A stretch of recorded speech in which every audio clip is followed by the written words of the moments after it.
अस्सलाम वालेकुम। अगर ओलिव्स को यानी जैतून के फल को हम अच्छे तरीके से हासिल करें, उसको कोल्ड प्रेस करके बगैर किसी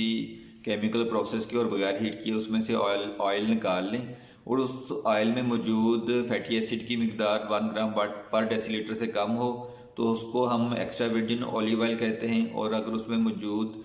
फ्री फैटी एसिड की मकदार 1 ग्राम से लेकर 2 ग्राम पर डेसीलीटर हो तो उसको हम वर्जिन ऑलिव ऑयल कहते हैं। इन ऑयल्स को हम खाना पकाने के लिए और सलाद को ऊपर डाल के खाने के लिए या वैसे खाने के लिए रोटी पे लगा के खाने के लिए या कोई चीज़ फ्राई करने के लिए इस्तेमाल कर सकते हैं। और अगर इस तरह ऑलिव ऑयल हासिल करने के बाद बाकी बचे हुए गूदे में से और जैतून के जो फल के छिलके होते हैं उसमें पानी डाल के उसको दोबारा हीट किया जाए और उसमें से दोबारा ऑयल निकाल लिया जाए तो उसको हम ऑलिव पोमेस ऑयल कहते हैं। इसको आमतौर पर हम खाने के लिए नहीं यूज़ करते, इसको सर के बालों में लगाने के लिए या मालिश के लिए इस्तेमाल किया जा सकता है।